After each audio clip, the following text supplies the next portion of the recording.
So hello guys, ఈ రోజు అయితే మేము కౌటలలో ఉన్న కంకలమ్మ జాతర గుట్ట మీదకైతే వెళ్తున్నాం.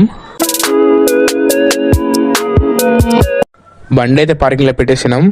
చలో ఇక పోదాం.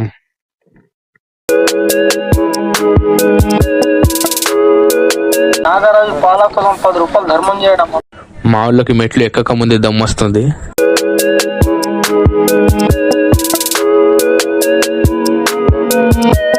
గాయస్ మేమైతే చెప్పు అందరూ కాయిన్స్ అంటిస్తూ ఉంటే మనోడేమో ఆడున్న కాయిన్ తీసుకొని అంటిస్తున్నాడు. ఆ కాయిన్ ఏమో కింద పడిపోయింది.